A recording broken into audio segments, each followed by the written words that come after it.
Egaa maayinni yeroonni an tajaajila jalqabee anaaf seexana baasuun raajuun maqaa namaa waamuun anaaf baay'ee waan dinqiin turre maaliif akkasiin hin guddadhe hojii hafuura qulqulluu argaan guddadhe yeroon ani Jimmaa barumsaaf deemee bonkeen dhufee ture biyya keenya Jimmaa dhufee ture yeroo Jimmaa dhufeen kwaayiriin ture kwaayirii sana keessaa dhufee harka kaayee raajii natti raaje namtichi kun akka koo ta'a qurbaan kun yeroo nama guddaa ta'u akka koo ta'a jedhee raajii yeroo sana ayyaana waaqayyoo argineerra namoonni baay'ee fayyaniiru dhukkuba keessaa durmaan kan jedhamu dhufee baqa miiraakilii gurguddaa argaan guddadhe yeroon akkuma jalqabeeni muddannoo natti dhufee maayinni namtichi kun seexana naan jedhan seexana malee akkam godhee waa'ee namaa beeka kuni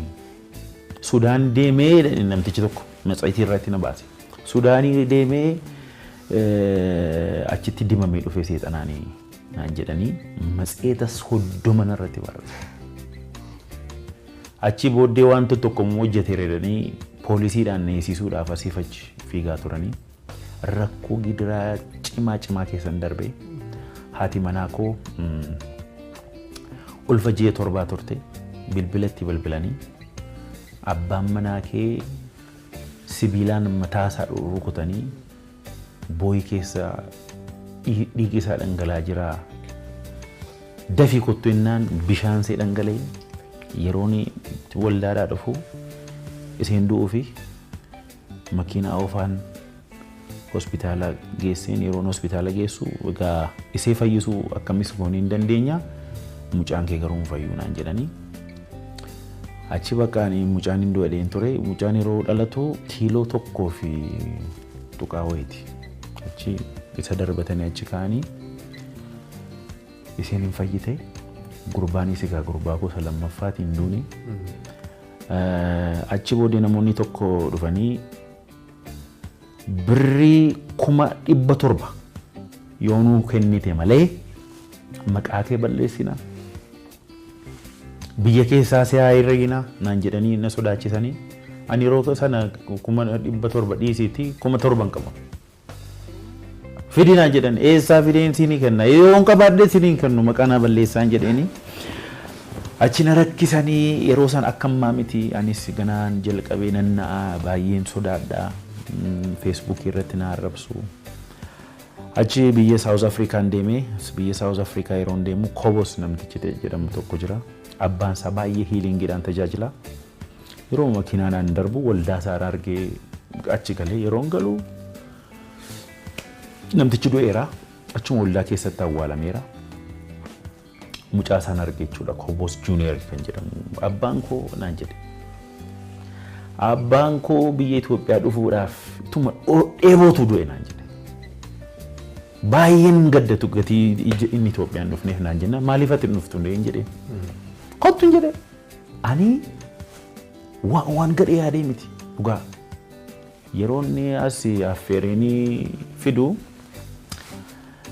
bakka muddama guddaa chaalenjii guddaa keessan darbe namoonni baay'ee natti barreessanii namtichi kun jedhani abbaansaa Kiristaanni hin du'uun irra hin jiru jedhee amana abbaa isaati kan amanu abbaansaa gadi kan amanuu fi akkam godhee namticha kana biyya kana keessa fiddanaan jedhanii konfiraansii miileeniyeemii irratti godhee kan ture kaansiliin duraa godhan namticha poolisiidhaan na duraa qabsiisanii namtichi kuni seexanaa namtichi kuni taabota cabsaa namtichi kuni ixaanaanii waa'ee hafuura hamaa sobaan kun hundi soba akkas jedhanii barreessan jechuudha yeroo sana baay'een gaddee ture haadha manaa koo wajjin chaalenjiin kun yeroo itti baay'atanu guyyaa 7 soomnee kadhanne bakka waaqayyoo kana caalan dandeenyu waan baay'een nutti ta'e egaa waan wanti nutti himama waan baay'een nutti ta'e yeroo sana soomnee waaqayyoo bakka sichi biyya kana jiraachuun barbaannu biyya Ameerikaa deemnee jiraanna yennee yeroo kadhannee kadhada safinu faranjoonni 2 dhufan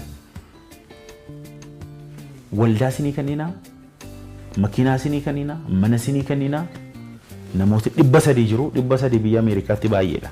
Asitti baay'ee xinnoodha. Achitti tajaajiltuu nuun jennaan bakka waaqayyotu kadhannaa keenya nu dhaga'ennee gammannee waaqayyoon galateeffannee halkan sana rafee jechuudha. Abjuu kootiin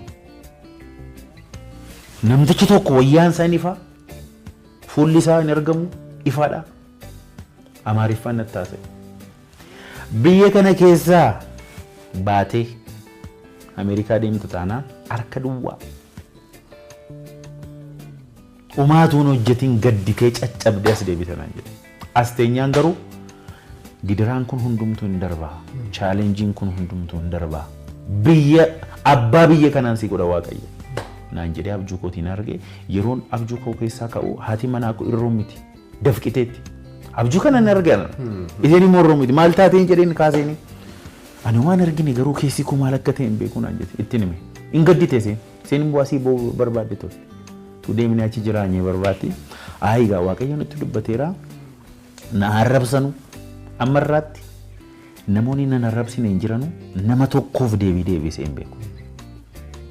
Waaqayyoon deebisin naan jedhe. Waan barbaadan naan jedhu akka barbaadan viidiyoo natti hojjetu ammarraatti maqaa namaa kaasee hin beeku.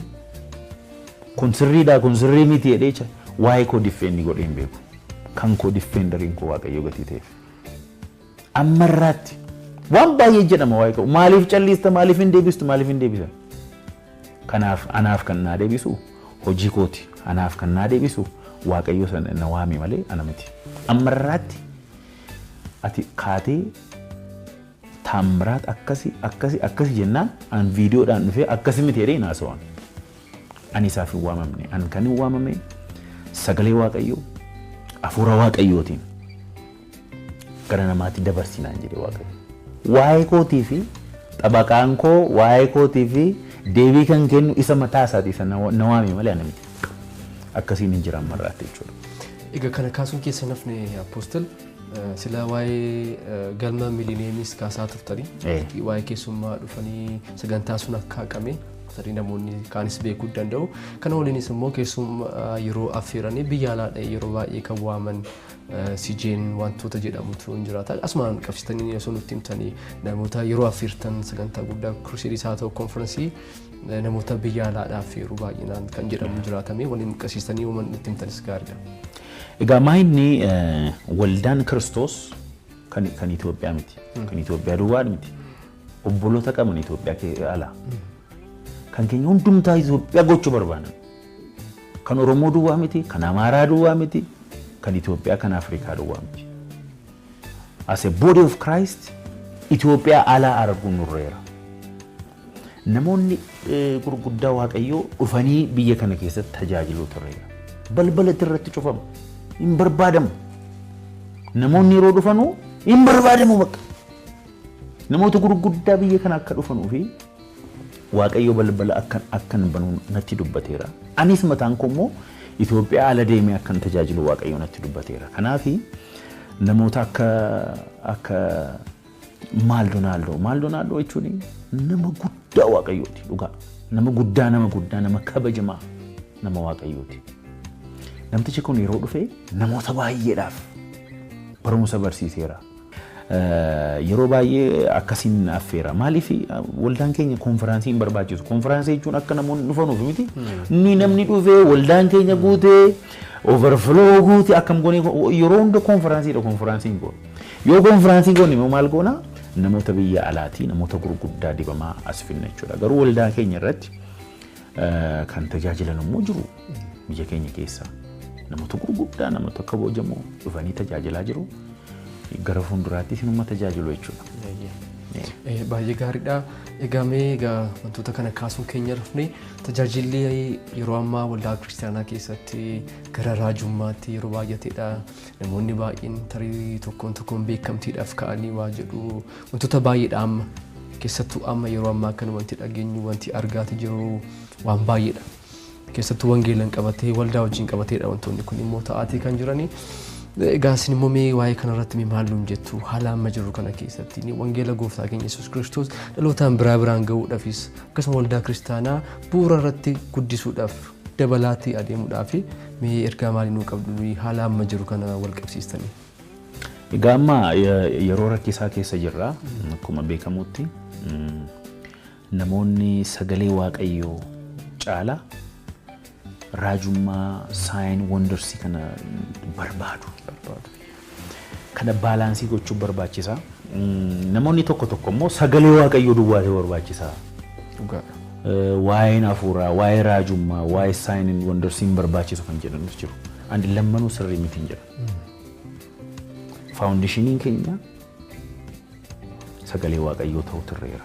Namni sagalee hin qabne, namni sagalee waaqayyoodhaa wajjin connection hin qabne, raajummaan isaallee waaqayyoo irraa ta'uu isaa maaliin beeknu?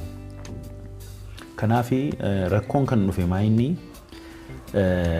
dargaggoonni biyya Itoophiyaa keessa jiru 75% 75 kan ta'u umuriin isaa 35 gadi kan ta'edha. Dargaggoonni immoo waan haaraa barbaada. Keessi isaa ziiliin isaa baay'ee cimaadha. Kanaaf namoota raajoota fa'aa yeroo arganu jarris akkuma sana ta'uu barbaadu. Garuu maayinni sagalee waaqayyoodhaan akka darbanu barbaachisaa jedhudha. Garaa abbootaas karaa dargaggootaas rakkoon jira jedhee yaadan. Karaa abbootaa maayinni karaa jarri darbanii dargaggoon jarri ammaas akka darbanu barbaadu. Yeroon isaa immoo akkasiin ta'uu hin danda'u. Jarri karaan darbanii gara biraadha. Inni baranaa immoo gara biraadha. Kanaaf ijoollee ofitti qabanii jara balleessan karaarra buusuun kan abbooti. Dargaggoonni immoo dhagahuu, gaafachuu, karaarra na buusaa jechuu, muuxannoo jararraa fudhachuu barbaachisaa gatii ta'ee fi baalaansiin kun hin barbaachisaa jechuudha. Egaa baay'ee gaariidha. Egaa gara dargaggoo kaasnees immoo achitti mee deebineeti CJU'n jira.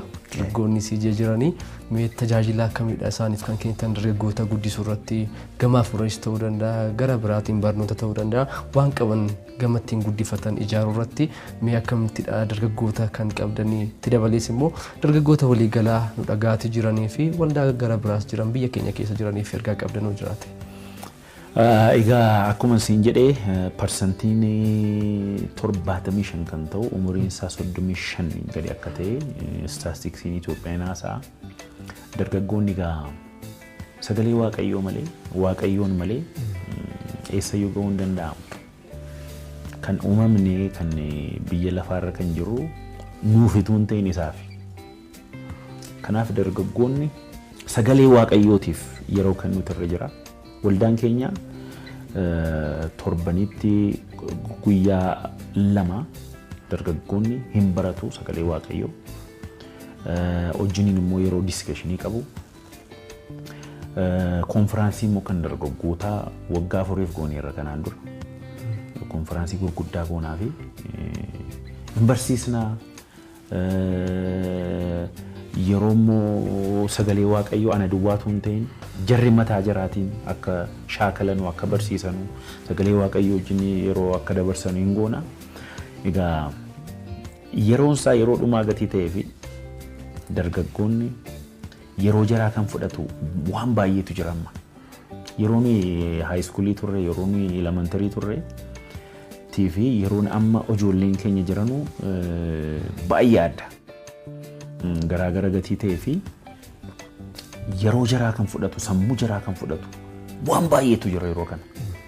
Isa hundumaa gara sagalee waaqayyootii fi gara ulfina waaqayyootti imajineeshinii jaraa yoo sassaabani malee rakkoo cimaatu fiicharii jaraa irra gatii jiruu fi teekinooloojii isaa ta'uu wanta adda addaa sagalee waaqayyootii fi ulfina waaqayyoo wajjin walitti akka fidanuun baay'ee gaariidha. Gara dhumaatti haa dhufnu.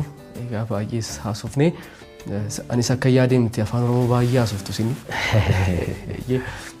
Mee gara dhumaatti ergaa yoo qabaattan waldaa kiristaanaaf ta'uu danda'a. Amantoota namoota nu daawwachaa jiran gara biraatiif ergaa gara dhumaatti yoo qabaattan keessattuu wangeela gooftaa keenya Yesuus Kiristoos galmaan ga'uu irratti kan nuyi amma gara waaqayyoo dhaqnu kan waaqayyoo deebi'ee amma dhufutti cimnee dhaabachuu keessatti amantii keenya akka amma jalqaba kaastan Amantii namaatti wantoota baay'eedha kan bu'an keessattuu dargaggoota teknooloojiiwwan jiran wantoonni amma ta'aati jiran siyaasa ta'uu danda'a namni gara baay'eetti sammuusaa kan hiramu amma immoo deebi'ee haalli ammaa kun dhukkubni ammaa kunis dhufee jira waan ta'eef namoonni mana isaanii jiru mee ergaa gara dhumaa qabaatan haala kana keessa darbuufis immoo jajjabina akka ta'uu fi daawwattoota keenya. Egaa bara dhumaa argatti jirruu fi afurri waaqayyoo gara dhugaatti kan nu geessu isadha. Afurra waaqayyootu nu jajjabeessa. Afurra waaqayyoo wajjin yoo taane sagalee waaqayyoos kan nu galu isadha kan sagalees nu ibsu isadha yaada waaqayyoo nuuf jireenya keenyaatiif maatii keenyaaf biyya keenyaatiif bu'uura akka baasnu kan nu gochuu danda'u gatii afurra waaqayyoo ta'ee fi afurri waaqayyoo immoo yoo ati barbaadde yoo ati dheebotte ati yoo weelkaam jetteen sirratti dhufa sirratti hojjeta ati waan hojjechuu hin dandeenye si hojjechisiisa jechuudha. Kanaaf saba keenyaaf dargaggoodhaaf kan hin hawwu yeroo keessan hafuura qulqulluutiif akka kennitanudha. Ani abjuu kootiin illee lafa hin geenye kan nageessise ayyaana waaqayyooti hafuura waaqayyooti. Yeroon waa'ee hafuura waaqayyoo diskavar godhe sagalee waaqayyoo keessaa yeroo waa'ee hafuura waaqayyoo naa ife kaasee jireenyi koo tootaalii jijjiirameera. Egaa kanani isiniin jedha gooftaa Yesuus Kiristoos isin eebbisu. Egaa baay'ee galatooma ulfaadhaa. Egaa mee daawwattoonni keenya yeroo baay'ee anas dabalatee isin argina gitaara yeroo faarsitan isin agarra. Egaa mee faarfannaa afaan Oromoo tokko daawwattoota keenyaaf walii waaqeffannaa gara dhumaattis kadhannaa osoo guutanii baay'ee jaallannaa mee faarfannaa tokko loos walii faarfannaa nutti tola. Thank you. Kabajamtoota daawwattoota keenya kan daawwachaa jirtan televezyiina Mooraa isin bira kan ga'u qophii waltajjii mo'aa keenya egaa itti aansinees ammas turtiin taasisnaa apoostel Tamiraat Taarraqany wajjin gara faarfannaatti dabarraa nu walii waaqeffadhaa ammayyuu turtiin keessan nu waliin haa ta'u.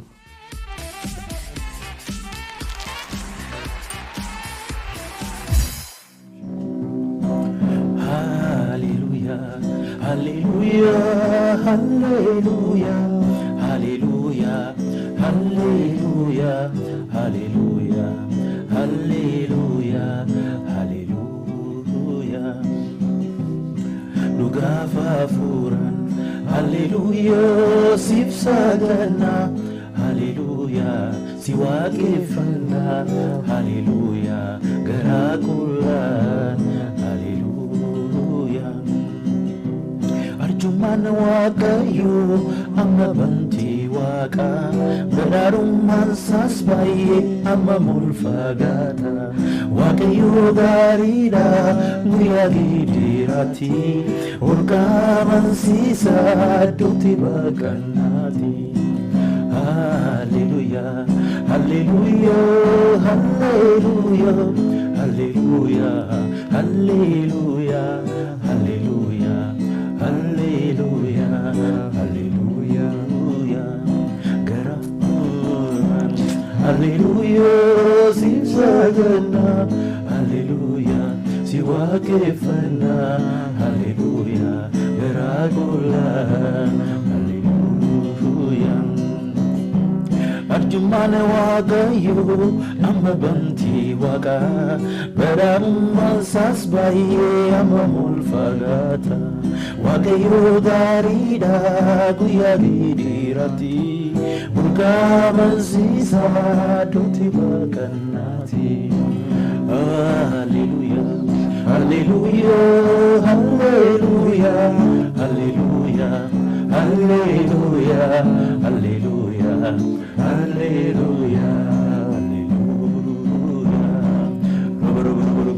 Sendala la barada busendele le verede veria bush ayakata tata busentele le verede veria busabaroma.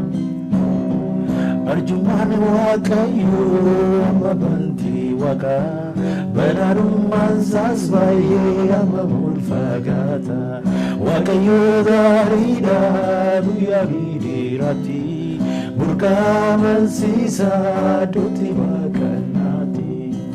Hallelujah, Jesus, Jesus, galanni siif haa ta'u, ulfinni siif haa ta'u.